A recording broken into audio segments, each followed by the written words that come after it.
नमस्कार, मैं अभिषेक जाखड़। आप देख रहे हैं आरजे टीवी 24 की एक खास सीरीज, जिसमें आज हम आपको एक ऐसे युवा से मिलाएंगे, एक ऐसे मेहमान से मिलाएंगे, एक ऐसी शख्सियत से मिलाएंगे जो कि झुंझुनू में अनेकों आंदोलन कर चुके हैं। एक ऐसे नेता से मिलाएंगे जो कि युवा, किसान, गरीब तबके की आवाज़ उठाता है, जिन्होंने झुंझुनू के कद्दावर नेता स्वर्गीय शीशराम जी ओला से भी भीड़ पड़े थे।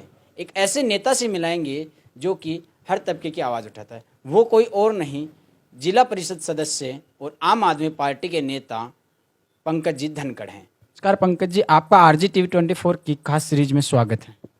नमस्कार जी। आज आपका भी हमारे यहाँ घर पे आने के लिए बहुत बहुत स्वागत है। पंकज जी, हम शुरुआत करते हैं आपके छात्र जीवन से लेकर आपका राजनीतिक सफ़र की।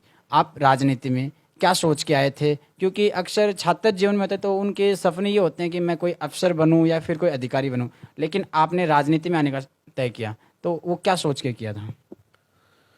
हम भी नौकरी के उद्देश्य से ही कॉलेज में हमने एडमिशन लिया था, लेकिन धीरे धीरे छात्रों की जो समस्याएं थी उनको लेके हमने छोटे छोटे आंदोलन शुरू किए और आंदोलन करते गए। और धीरे धीरे जो भी आंदोलन शुरू हुए तो हमारा जो कनेक्शन था वो प्रशासनिक अधिकारियों से भी हुआ, क्योंकि कोई भी ज्ञापन देने के लिए हम उनके पास जाते थे या नेताओं के पास जाते थे। तो जिस तरीके का रवैया हमने देखा कि जो लोगों की डिमांड्स हैं, लोगों की समस्याएं हैं, लोगों के जो मुद्दे हैं, बुनियादी मुद्दे हैं, उन मुद्दों के लिए भी लोगों को कितना तड़पना पड़ता है।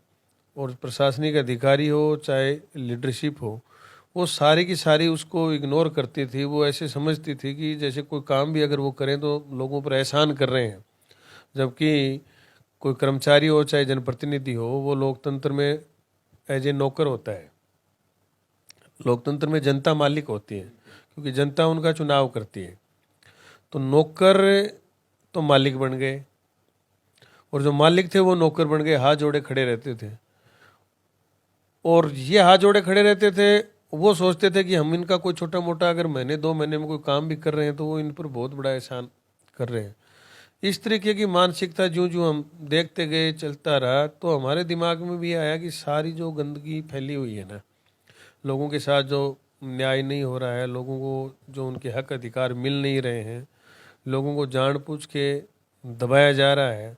जैसे आज़ादी से पहले जो लोगों के हालात थे, उन हाल वो भी एक एज एक नौकरशाही का ही दमन था। चाहे वो व्यापार करने के बहाने अंग्रेज आए होंगे, चाहे और जागीरदारी प्रथा का जहाँ व्यवस्था रही होगी, उसमें भी इस तरीके से लोगों को तड़पाया जा रहा था जैसे अभी लोगों को न्याय नहीं मिल रही। फिर आप अधिकारियों के पास जाओ, कोई छोटी मोटी कोई बात है तो फिर आपको नेता की कहलवानी पड़ती थी। तो हमने सारा देखा कि सारा जो पावर है वो लीडरशिप के हाथ में चला गया, और लीडरशिप है वो अभी ठीक नहीं है। कोई समझ के आधार पर लीडरशिप नहीं है, पैसे के दम पे, जातिवाद के हिसाब से या दूसरे अन्य कई कारण हैं, उनके तरीके से सारे लोग आ रहे हैं। तो इनका कोई आम लोगों से कोई इनका वास्ता था नहीं। एक संघर्ष से निकली हुई लीडरशिप नहीं थी जिले में। जो भी थी वो पार्टियों के इशारे पे जीते हुए लोग थे। तो जो पार्टियों के इशारे पे जो जीतते हैं और जिस पार्टी की सरकार होती है, तो वो उसी के इशारे पे काम करते हैं, चाहे उसके वोटर हो, उसके वो भी न्याय नहीं मिलती। इसलिए हमने सोचा कि अगर कुछ भी इस देश में परिवर्तन करना है या लोगों को लाभ दिलाना है तो अच्छे आदमी को राजनीति में आना पड़ेगा। तो हमने छात्र जीवन में बहुत सी लीडरशिप भी तैयार करी, अच्छे बेचारे लोग तैयार किए, सबको अलग अलग फील्ड में हमने उतारा भी। तो धीरे धीरे वो एज ए जनप्रतिनिधि, छोटे छोटे जनप्रतिनिधि निकल के भी आए। कोई पंचायत में सरपंच बना, कोई पंचायत समिति मेंबर बना, कोई जिला परिषद मेंबर बना, और अपने अपने क्षेत्र में लोगों में उनकी वजह से एक अवेयरनेस भी आया कि यार लड़ने से, कुछ संघर्ष करने से हमको कुछ मिल सकता है और अच्छे नेताओं का चुनाव भी करना चाहिए। इसलिए हमारा मेन मकसद ये था कि राजनीति में अच्छे लोगों की एंट्री हो, चाहे वो किसी जाति धर्म का हो, जिन लोगों की समझ हो, जो बुनियादी लोगों की समस्या है उन पर काम कर सके। इस उद्देश्य से हमने राजनीति में एंट्री करी। जी, पंकज जी ने जैसे बताया कि आजकल संघर्षशील नेता नहीं है, या तो पारिवारिक जो परिवार का वंशवाद चलता रहा है वैसे निकल के आते हैं, लेकिन ये ट्रूथ है कि जब तक आप किसी चीज़ को जानोगे नहीं तब तक उसको पहचान नहीं पाओगे। जैसे आप धरातल पे काम करोगे, लोगों के पास जाओगे, तभी उनकी समस्याओं को आप पहचान पाओगे। पंकज जी, अब तक आपने बहुत से आंदोलन किए हैं और काफ़ी आंदोलन बहुत बड़े बड़े भी किए आपने। और जैसे एक टोल नाका हटाने का था, वो आंदोलन भी था, उसमें आपने टोल नाके हटा दिए थे। तो ये जो काफ़ी आंदोलन किए, उनका सबका परिणाम क्या निकला? देखो, मैंने सबसे पहले मोतीलाल कॉलेज में फीस कम हो बच्चों की, ये आंदोलन की शुरुआत करी थी। तो ये शुरुआत करी तो 80-80 रुपये उस टाइम फीस कम हुई थी। 80 रुपये भी बहुत महत्वपूर्ण थे उस समय। आज 80 रुपये का कोई मायना नहीं है, लेकिन उस समय 80 रुपये बहुत महत्वपूर्ण थे।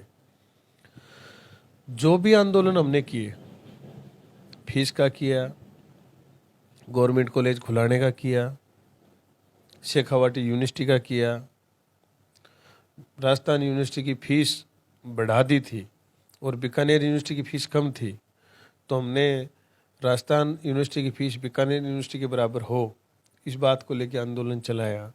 ये जितने भी आंदोलन, फिर इधर हमने नरेगा की एक बार मजदूरी रोक दी थी, तो वो भी हमने स्टूडेंट होने के नाते हमने ये मूवमेंट चलाया।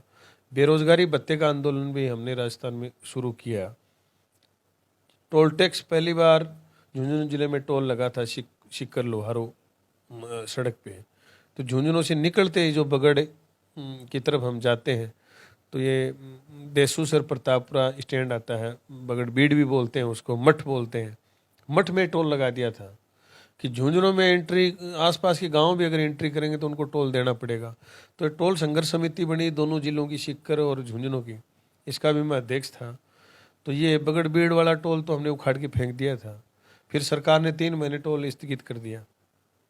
फिर इन्होंने दोबारा लागू किया तो हमने दोबारा आंदोलन शुरू किया। तो सरकार में क्या था कि ये मंत्री उसमें थे राजेंद्र जी राठौड़, हमारे यहाँ विधानसभा अध्यक्ष थी सुमित्रा सिंह जी।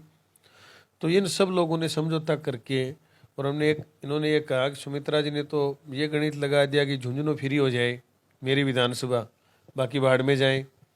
सरकार का ये था कि अगर ये एक बार टोल प्रोजेक्ट रुक गया तो फिर कभी आगे जो इनकी जो मंशा थी, आज जगह जगह टोल लग गए हैं, ये पूरी नहीं होगी। इसलिए इन्होंने पूरा शासन प्रशासन पूरा दबाव लेके और इन्होंने दोबारा टोल चालू करने की कोशिश करी। तो बगड़ बीड़ वाला टोल था, इसमें तो पब्लिक बहुत ज़्यादा हो गई थी, आसपास के सारे गांव हमारे उसमें साथ खड़े हो गए थे। तो इसको उखाड़ के फेंक दिया। तो इसको तो ले गए वो नूनिया कोठड़ा चिड़ावा के पास। और ये जो पूरा की ढाणी में जो टोल लगा था, इसको ये ले गए आगे बिजनोई का बास जो बस स्टैंड है उधर। तो इधर झुंझुनू तक के सारे लोगों को बसें फ्री हो गए। तो ये फ्री हो गए तो लोगों का आंदोलन भी थोड़ा कम पड़ गया। जब हमारे साथ वार्ता हुई तो इन्होंने टोल की जो दर थी उसमें भी फिर 10% की कमी करके वो बाकी के टोलों को, क्योंकि लोग ज़्यादा इन्वॉल्व हो नहीं पाए, शिक्कर के जो लोग थे तो शिक्कर को फ्री कर दिया। इन्होंने बहुत दिमाग से काम किया। तो पर्टिकुलर जिन लोगों के टोल लगना था आसपास के गांव, वो भीड़ उस टोल पे जा सकती है। तो शिक्करवाड़ा जो टोल था नौलगढ़ से निकलने के बाद, तो उन्होंने ये कह दिया कि जो इस शिक्कर RJ-23 की जो भी गाड़ियाँ आएंगी उन पर टोल नहीं लगेगा। तो फिर वो लड़ाई के लिए क्यों आएंगे जब वो टोल फ्री हो गए। तो इस रणनीति से इन्होंने टोल को लगाया। नूनिया गोठड़ा में टोल लगाया तो इन्होंने कहा कि नूनिया गोठड़ा बख्तारपुर आसपास के गाँव का टोल नहीं लेंगे। तो आंदोलन को तरीके से कमज़ोर करके इन्होंने फिर वो टोल चालू किए। लेकिन हमने यहाँ लड़ाई शुरू करी तो उसका नतीजा निकला कि टोल की रेट कम हुई। चिड़ावा से इधर के सारे गांव, चाहे नूनिया कोठड़ा हो, बख्तारपुरा और ये सैकड़ों गांव इधर थे, बगड़ के आसपास के सारे, ये फ्री हुए, टोल हटा, दर कम हुई। आज तक एक भी आंदोलन जो हमने शुरू किया, मैंने शुरू किया मेरे जीवन में, उसके रणनीतिकार भी मैं होता था और किस स्थिति में इसको ले जाया जाएगा उसको मैं लेके जाता था। एक भी असफल नहीं हुआ। फ्री बिजली का, किसानों को फ्री बिजली दी जाए, आंदोलन राजस्थान में इसकी शुरुआत करने वाला, इससे पहले किसी का भी कोई स्टेटमेंट आपको मिले कि किसानों को फ्री बिजली दी जाए, किसी ने मांग नहीं करी। मैंने किसान बचाओ देश बचाओ संघर्ष समिति के नाम से इस आंदोलन की शुरुआत करी। सारे MLAs थे, इनको मैं ज्ञापन देने गया। वित्त मुख्यमंत्री वसुंधरा राजे थी, उनके पास भी हमने ज्ञापन भेजा। यहाँ पर भारी मंत्री लगा रखे थे राजेंद्र जी राठौड़, उनको भी हमने ज्ञापन दिया। कलेक्टर को दिया, यहाँ धरना दिया हमने नई साल पर 2016 में वो धरना चालू किया फ्री बिजली का। लोग हंस रहे थे कि फ्री बिजली मिल सकती है किसानों को, असंभव बात है। ऐसी चीज़ों मांग उठाओ तो कोई छोटी मोटी मांग उठाओ, ये संभव होने वाली नहीं है। फिर आपके इधर फतेहपुर के जो महरिया जी विधायक थे उनके पास में गए तो उन्होंने कहा कि आप फ्री बिजली की बात कर रहे हो, सरकार बिजली और बढ़ाएगी। फिर मैं पूर्व विधानसभा अध्यक्ष थी सुमित्रा सिंह जी, जो एमएलए नहीं थी लेकिन ऊर्जा मंत्री रही थी, उनके घर गया तो उसने भी ये कहा कि वसुंधरा जी किसी भी हालत में बिजली के बिल फ्री नहीं करेगी, तो आपको लोग पागल कहेंगे, आप इस आंदोलन को छोड़ दो। फिर हमने सारे राजस्थान के जो भी छोटे छोटे संगठन थे अलग अलग जिलों में, जिनकी कोई स्टेट लेवल पर पहचान नहीं थी, मैं पूरे राजस्थान में घूम के मैंने उन सबको इकट्ठा किया। Jaipur pink city press club में उनको बुलाया, कार्यक्रम किया। हमने कहा कि आप पूरे राजस्थान का ठेका मत ले, लेकिन आप अपने अपने स्तर पर जहाँ जहाँ आपकी हैसियत है, जितनी औकात है, उसके हिसाब से इस आंदोलन को शुरू करो। हमने आंदोलन शुरू किया, धीरे धीरे यूनिटी बनती गई, किसानों को कर्ज मुक्ति और फ्री बिजली का हमने ये आंदोलन शुरू किया। फिर पूरे राजस्थान में हमने यात्रा निकाली। जब वो यात्रा निकाली उसके बाद रैलियां शुरू हो गई, मीटिंगें शुरू हो गई। फिर वसुंधरा जी का जहाँ जहाँ भी गई हमने विरोध शुरू किया। तो ये मुद्दा इतना हाईलाइट हो गया तो धीरे धीरे उसमें फिर सुमित्रा जी वापस जुड़ गई, हनुमान जी बेनीवाल जुड़ गए, फिर किरोड़ीलाल जी मीणा जुड़ गए, फिर घनश्याम जी तिवाड़ी थे वो जुड़ गए। ऐसे करते करते बहुत बड़ा एक मोबिलाइजेशन हो गया और लास्ट में ऐसी स्थिति रही झुंझुनू में, यहाँ वसुंधरा जी आई तो हमने उनको काले झंडे दिखाई, स्टेडियम में मीटिंग थी, रास्ते में पशु खड़े किए जब वो यात्रा कर रही थी। तो जब ये जगह जगह उनका विरोध हुआ, गंगानगर गई तो वहाँ विरोध हुआ, जालोर गई तो वहाँ विरोध हुआ, बाड़मेर गई वहाँ विरोध हुआ, तो आखिर में उनको किसानों की 10-10 हज़ार रुपये। फिर जयपुर चौधरी चरण सिंह जी की जयंती पर हमने पूरे राजस्थान के लोगों की विद्याधर नगर स्टेडियम में जयपुर में सभा करी। उस सभा के बाद वसुंधरा जी ने 10-10 हज़ार रुपये किसानों के और 50-50 हज़ार रुपये सोसाइटी का जो कर्ज था वो माफ़ करने की घोषणा करी कि सालाना 10 हज़ार रुपये किसानों की बिजली के बिल नहीं लगेंगे। उसका नतीजा ये हुआ कि 10 HP की जितनी भी मोटर थी उनका बिजली बिल 0 हो गया। उसके बाद दोबारा ये गहलोत सरकार बनी। इससे पहले मैं गहलोत जी को भी ज्ञापन देने गया था जब वसुंधरा जी चीफ मिनिस्टर थी, तो उन्होंने कहा कि मांग तो बहुत महत्वपूर्ण है और इस पर आगे सरकार भी बनेगी। लेकिन जब गहलोत जी सरकार में आए तब उन्होंने वापस किसानों के बिल वो बिलों में जोड़ दिए। तो मैंने जिला परिषद का चुनाव जीता, उस समय भी मैंने घोषणा करी कि ये आंदोलन हम शुरू करेंगे, वापस किसानों को बिजली फ्री दिलवाएंगे। चुनाव जीतते मैंने सुल्ताना में रैली करी, फिर जिले के सारे पावरों पे मैंने रैली करी, फिर हमने पूरे राजस्थान में इसका कार्यक्रम शुरू किया। राहुल गांधी को हनुमानगढ़ में हमने काले झंडे दिखवाए। चारों तरफ ये मूवमेंट दोबारा खड़ा हुआ तो अब दोबारा किसानों के 10 हज़ार की जगह 12-12 हज़ार रुपये सालाना माफ़ हुए हैं और किसानों के आज 0 बिल आ रहे हैं जिनकी 10 HP से नीचे मोटर है उनकी सबकी। इसलिए मेरे कहने का मतलब ये है, मैंने बहुत से आंदोलन किए और छोटे छोटे बहुत आंदोलन किए हैं, एक भी आंदोलन ऐसा नहीं है जिसमें हम हारे हों आज तक। जो हमने शुरू किया उसके लिए चाहे हमें घर बार छोड़ना पड़े, फ्री बिजली वाले आंदोलन में 3 साल मैंने घर छोड़े थे। पूरे राजस्थान में गंगानगर से लेके डूंगरपुर बांसवाड़ा तक, बाड़मेर जैसलमेर से लेके जहाँ अपनी बॉर्डर पे फौज लगी हुई है वहाँ लू चलती थी। मैं ढाणियों में एक ढाणियों में मैं टावल ओढ़ के एक घर में मैंने जागृति पैदा करी, वहाँ से लेकर अलवर भरतपुर तक हमने इस मूवमेंट को खड़ा किया। तो एक भी आंदोलन जो हमने शुरू किया, क्योंकि शुरू करने से पहले शुरू करने वाला आदमी कौन है, फिर उसका कमिटमेंट क्या है, ये सबसे महत्वपूर्ण बात होती है। तो बहुत सी अड़चनें आई, बहुत दिक्कत आई, प्रशासन का भी सामना किया, मुकदमे भी झेले, लाठियाँ भी खाई, जेलों में भी रहे, बहुत बार हम जेलों में रहे, बहुत मुकदमे खाए, लेकिन आज तक जो आंदोलन शुरू किया उसमें सफलता नहीं मिली। हो सकता है उसमें जितना हम चाह रहे थे उतना नहीं मिला, लेकिन 100% वो मांग पूरी हुई। ये आज तक का आंदोलन का अनुभव है। पंकज जी, मुझे एक आपका किस्सा याद आ रहा है। आप यहाँ पे जो झुंझुनू में बड़े नेता हैं ओला परिवार से, उनका बोलबाला रहा है और केंद्रीय मंत्री शीशराम जी ओला थे उस टाइम पे। उस टाइम पे आपने उनके विरोध में चेयर तक फेंक डाली थी उनके सामने। तो उस किस्से के बारे में हम अपने दर्शकों को बताना चाहते हैं, आप बताइए मुझे। वो मोतीलाल कॉलेज की घटना है, छात्र संघ का उद्घाटन कार्यक्रम था और मैं शीशराम जी को ज्ञापन देने गया था कि अपने ज़िले में एक भी सरकारी कॉलेज नहीं है। तो शीशराम जी देखो उस समय बहुत प्रभावी व्यक्ति थे, उनके सामने बोलने की कांग्रेस के बड़े बड़े नेताओं की भी हैसियत नहीं थी। रामनारायण जी तो कांग्रेस के प्रदेश अध्यक्ष थे, तब भी उन्होंने उनकी टिकट कटवा दी थी।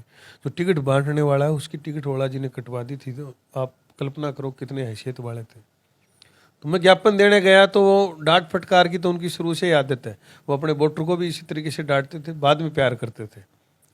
तो उन्होंने क्या किया, मैं ज्ञापन देने गया तो उन्होंने कहा कि मेरे जेब में है गया सरकारी कॉलेज, उसको यूं करके फेंक दिया ज्ञापन को। तो मैंने उसको उठा लिया, उठा के खोल के समेट के मैंने मेरी जेब में डाल लिया, और मैं आगे आगे जो छात्र संघ का उद्घाटन चल रहा था उस कार्यक्रम में आगे आगे बैठ गया। नाच गाने शुरू हो गए, प्रिंसिपल का उद्बोधन हो गया, फिर दूसरे नेता आए हुए थे उनका हो गया। अच्छा, ये ना तो किसी कॉलेज वाले को जानकारी थी, ना मेरे साथ जो जुड़े हुए लोग थे उनको ये जानकारी थी, स्टूडेंटों को, ना नेताओं सामने मंच पर बैठे थे उन नेताओं को ये जानकारी थी। तो जो ही शीश राम जी का उद्बोधन शुरू हुआ तो मैं जिस चेयर पे बैठा था मैंने वो उठाई और वो मंच पे मैंने उनके ऊपर फेंक दी। फेंकते ही वो आपस में विवाद झगड़ा, वो कार्यक्रम तो रद्द होना ही था।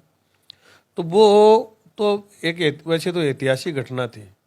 उस घटना के बाद हम सब लोगों को गिरफ्तार कर लिया गया, मेरे को और मेरे साथ की जो टीम थी 6-7 उसमें गिरफ्तार हो गए। 6-7 जो ओला जी को उस कार्यक्रम में लेके आए थे उन लोगों को भी गिरफ्तार कर लिया, कोतवाली में लेके गए। तो कोतवाली में फिर रात को 1 बजे हम लोगों को छोड़ा गया, और छोड़ते अगले दिन कॉलेज में मीटिंग हुई और वो आंदोलन गवर्नमेंट कॉलेज का आंदोलन बन गया। उसी की आंदोलन की देन है कि आज जिले के सभी तहसीलों में गवर्नमेंट कॉलेज खुले हैं। पहली कॉलेज यहाँ लड़कियों की खुली, को कॉलेज खेतड़ी में लड़के लड़कियों एक साथ वहाँ खुली, क्योंकि डॉक्टर जितेंद्र जी 98 में वो शिक्षा मंत्री बन गए थे। वो कार्यक्रम होने के बाद आंदोलन तो शुरू हो ही गया था, और वो शिक्षा मंत्री बनते झुंझुनू में गांधी चौक में उनका प्रोग्राम था, तो हम काले झंडे लेके पहुंच गए। वहाँ से वो शुरू हुआ, जितेंद्र जी ने घोषणा करी तो कॉलेज बने। फिर धीरे धीरे तहसीलों में आंदोलन शुरू हो गया, तो धीरे धीरे तहसीलों में कॉलेज बनने शुरू हो गए। फिर हमने शेखावाटी यूनिवर्सिटी का आंदोलन शुरू कर दिया, तो फिर वो सीकर में शेखावाटी यूनिवर्सिटी की मंजूरी हो गई। तो ये एक ऐसी घटना थी जिसने छात्रों में भी फिर जोश पैदा किया, और ज़िले में ओला के खिलाफ बोलने वाले नौजवानों की आवाज़ भी बहुत मुखर हुई, और नेता भी ऐसी स्थिति में मजबूर हो गए कि जब वो आंदोलन चला और ओला जी वाली घटना हुई तो आप ताज्जुब करें, जब हम कलेक्ट्रेट पर बैठे थे तो जिले के सारे विधायक समर्थन देने आए। सारे विधायकों ने कहा कि हमारी लेटर पैड पर लिखवा लो, हम आपके इस आंदोलन में साथ हैं। जब वसुंधरा जी का हेलीकॉप्टर हमने हवाई पट्टी पे रोका, हेलीकॉप्टर से आई तो हम आगे नहीं जाने देंगे, तो वसुंधरा जी ने भी लिखित में दिया कि अगर मैं चीफ मिनिस्टर बनूंगी, उस time Gehlot ji chief minister थे, कि मैं चीफ मिनिस्टर बनूंगी तो मेरी पहली कलम से आपकी गवर्नमेंट कॉलेज खुलेगी। तो आप देखो कितना बड़ा आंदोलन होगा, आप ताजुब करोगे। लोगों में फिर अचानक एक छात्रों में एक जोश आया, उन्होंने सारी लीडरशिप को रोकना शुरू किया, लीडरशिप से सवाल पूछने शुरू किए। चाहे वसुंधरा जी आई तो उनका भी हेलीकॉप्टर रोकने के लिए बहुत लाठियां चली, मुकदमे हुए, जेलों में गए। जब जेल के अंदर थे तो जेल तोड़ने के लिए 5000 लड़के पहुंच गए। तो जब जेल पे लाठीचार्ज हुआ तो अगले दिन आंदोलन दबा नहीं।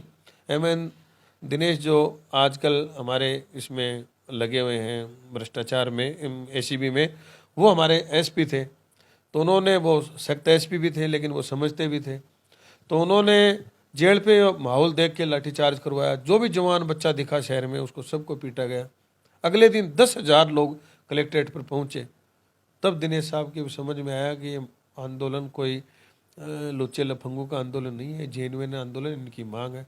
तो 2:30 बजे वो रात को हमारे से जेल में मिलने गए, जब हम जेल में अनशन पे बैठे थे।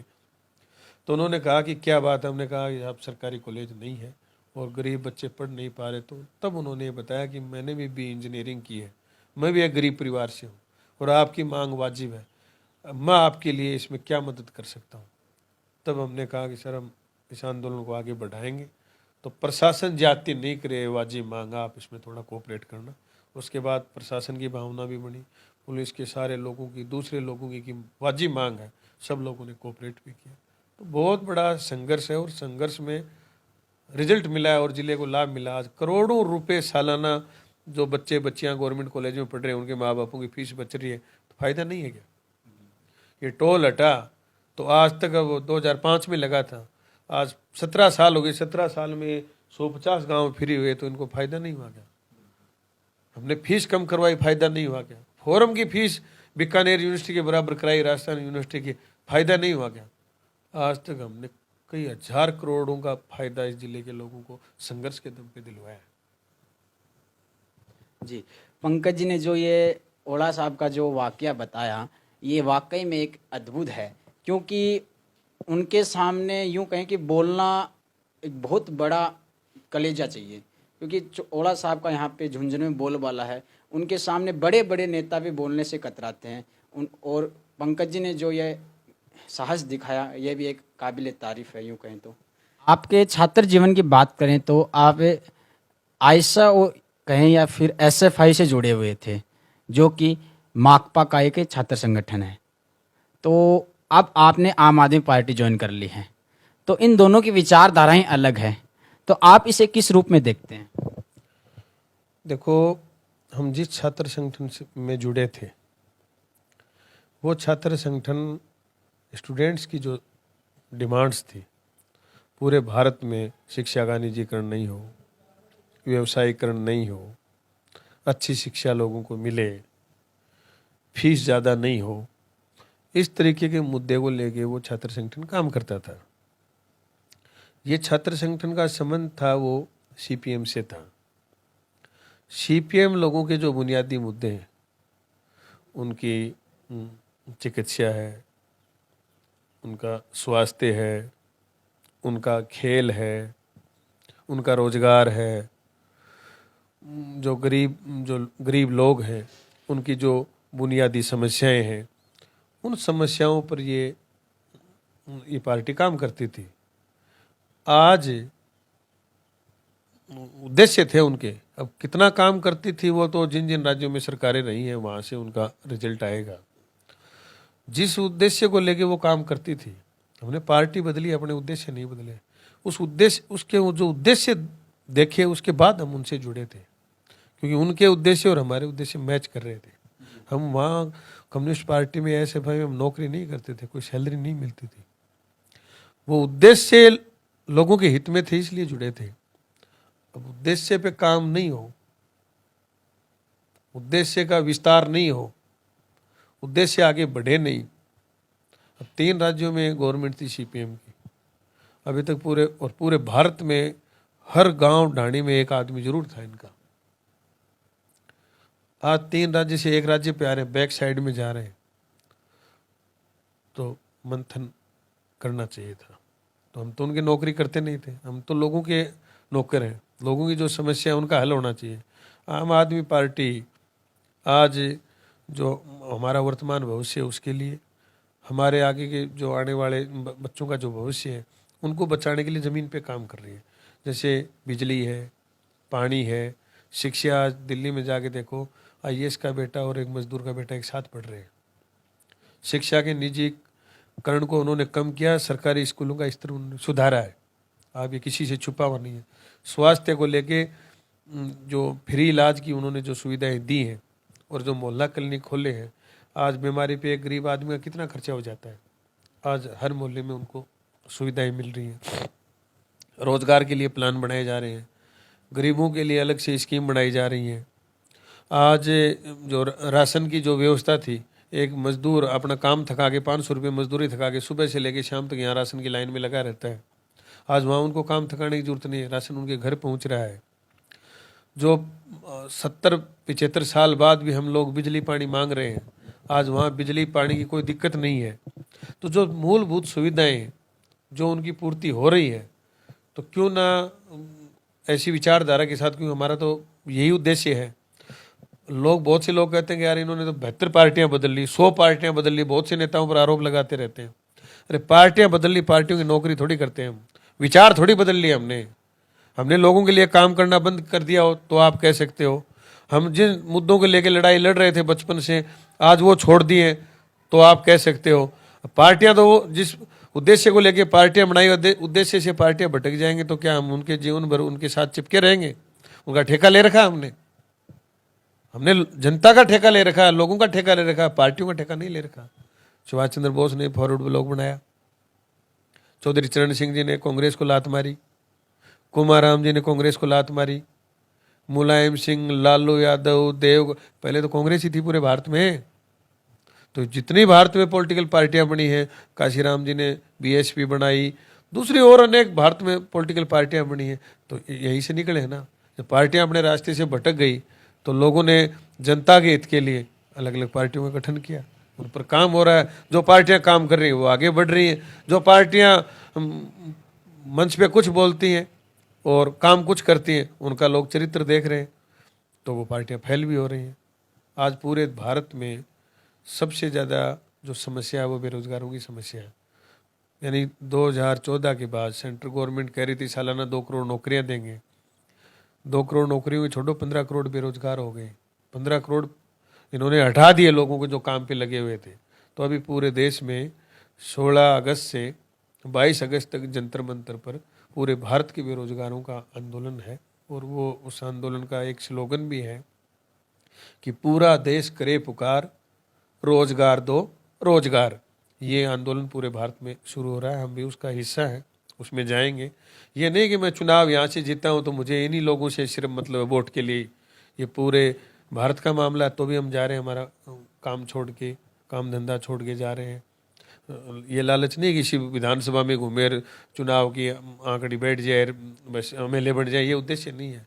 लोगों को न्याय भी मिलना चाहिए। दूसरा क्या, किस तरीके से आप देख रहे हो नफरत फैलाई जा रही है, टीवी चैनलों के माध्यम से फैलाई जा रही है, अखबारों के माध्यम से नफरत फैलाई जा रही है, किस तरीके से दुरुपयोग किया जा रहा है, और पर्टिकुलर कहीं किसी जाति को, कहीं किसी धर्म को, एक दूसरे को टारगेट करके और देश में नफरत के बीज बोए जा रहे हैं।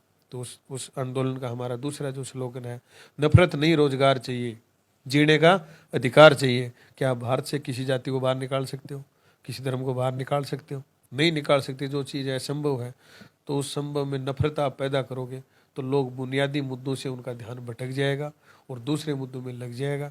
अगर आप प्यार मोहब्बत बढ़ाओगे तो देश भी विकास करेगा, तरक्की होगी, सबको लाभ मिलेगा। इस उद्देश्य को लेकर हम काम कर रहे हैं। आम आदमी पार्टी मैंने इसलिए ज्वाइन करी है कि आम आदमी पार्टी के जो मुखिया हैं अरविंद जी केजरीवाल, उन्होंने जो भी स्पीच दिया मंच पर, उस पर अमल किया, गुमराह नहीं किया, अमल किया, काम किया। और राहुल गांधी कह रहे थे राजस्थान में 1 2 3 10 गिनोगे ना कर्जा साफ हो जाएगा। अब कल आज उनका चिंतन चल रहा है, तो मैंने तो कल सीएचए की रैली में कहा था कि इनका चिंतन पूरे भारत में पूरा हो चुका है, सिर्फ 2 राज्य बचे हैं, छत्तीसगढ़ और राजस्थान। इस बार इनका चिंतन यहाँ भी पूरा हो जाएगा। अरे काम करने की जरूरत है, चिंतन करने की जरूरत कहाँ है? आप कह रहे हो वो कर नहीं रहे हो, तो लोग देख रहे हैं, देख रहे हैं तो वो तो डूबेगा। जो करेगा वो आगे बढ़ेगा, जो धोखा देगा वो डूबेगा। तय है। ने बताया रोजगार दो, नफरत मत फैलाओ, वो सही है, क्योंकि आज का युवा धर्म की तरफ जा रहा है, जाति की तरफ जा रहा है, समाज की तरफ नहीं जा रहा है। तो हम भी आप सभी से ही अनुरोध करेंगे कि एक समाज को एकजुट करने का काम करें, रोजगार की बात करें, शिक्षा की बात करें, किसी धर्म की बात ना करें और एकजुट रहिए। पंकज जी, अब मेरा एक सवाल ये है कि आप प्रेजेंट में जिला परिषद सदस्य भी हैं, वो भी निर्दलीय, और अब यूं कहें तो आप आम आदमी पार्टी के नेता भी हो गए हैं। तो 2023 के झुंझुनू विधानसभा में आपके और आपकी पार्टी के मुख्य एजेंडे क्या रहने वाले हैं?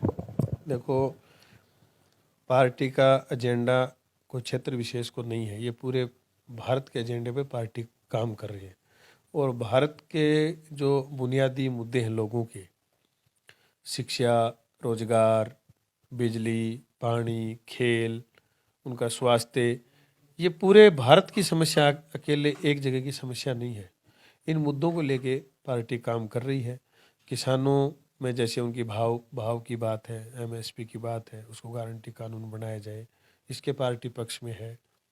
किसानों के जो नुकसान हो जाते हैं फसलों के, अतिवृष्टि की वजह से, कोई दूसरी महामारी की वजह से, इस तरीके से नुकसान हो जाते हैं, तो उन्होंने 50,000 एकड़ उसमें मुआवजे का उन्होंने प्रावधान रखा है। दिल्ली के आसपास में जो ओलावृष्टि हुई उसमें लोगों को दिया है।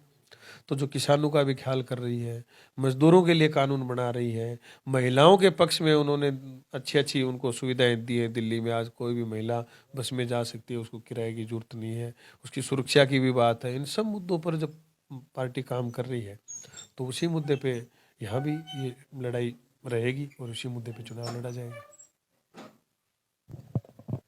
जैसे आपने आम आदमी पार्टी की बात की, तो ये सही है कि किसी मुफ्तखोरी या यूँ कहें कि लोग आजकल समाज की तरफ जा करना कि युवाओं की तरफ जो बात होती है उनको बात ना करके सिर्फ नफ़रत की बात करते हैं, हिंदुत्व की बात करते हैं, इन सभी से हट के शिक्षा की, रोजगार की, इन सब की बात नहीं करते हैं।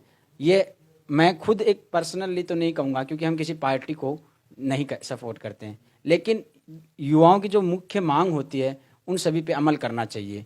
अब आपका और आखिरी सवाल ये है पंकज जी कि आप हमारे चैनल के माध्यम से क्षेत्र के लोगों को और प्रदेशवासियों को क्या संदेश देना चाहोगे? मैं आपके चैनल के माध्यम से ये संदेश देना चाहता हूँ कि आज भारत का मीडिया है, जो बड़े टीवी चैनल हैं, बड़े अखबार हैं, वो सारे के सारे भड़वागिरी पर उतर चुके हैं और उनके जो मालिक हैं वो सारे इस भड़वागिरी के कारण कोई राज्यसभा में जा रहा है, कोई बड़े उसको बिजनेस में उसको इन्वॉल्व किया जा रहा है और बड़े बड़े जो बिजनेस वाले हैं वो भी टीवी चैनल खरीद रहे हैं। तो ये लोग व्यापारिक टाइप के लोग हैं इसमें सारे, और मीडिया है ये वो स्तंभ है जो भारत की जो 3 स्तंभ हैं उन तीनों स्तंभों को कंट्रोल करता है अपनी स्वतंत्रता, अपनी लेखनी कारण, अपनी बात के वजह से। और ये ही उनके पक्ष में खड़ा हो जाए तो वो जो तीनों तंत्र जो डूबे हुए हैं वो तो डूबे हुए हैं और ये उनके साथ शामिल हो गया। और ये एक बहुत, वैसे तो बहुत बड़ा आपराधिक करते हैं ये, जिस तरीके से ये जो जनता के बुनियादी मुद्दे हैं उनको दबा के और दूसरे मुद्दों को हाईलाइट कर रहे हैं। इसका मतलब है देश का जो सत्यानाश हो रहा है, देश जो डूब रहा है, देश जो खत्म हो रहा है, उसमें इनका बहुत बड़ा योगदान है।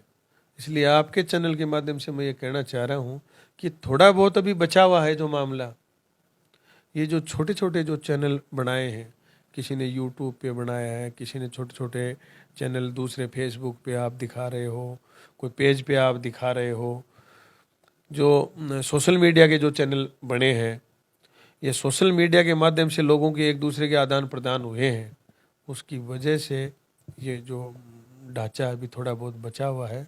और इन नालायकों ने तो ऐसी स्थिति पैदा कर दी जैसे अभी श्रीलंका में इनके मुंह काले कर रहे हैं, इनके घर जलाए जा रहे हैं।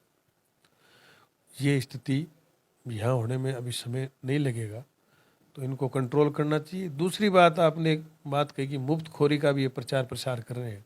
भारत का जो कानून है, भारत का जो संविधान है, उसमें बिजली, पानी, शिक्षा, ये मूलभूत सुविधाएं हैं, ये फंडामेंटल राइट हैं, ये हर सरकार को मुहैया करवाने पड़ेंगे।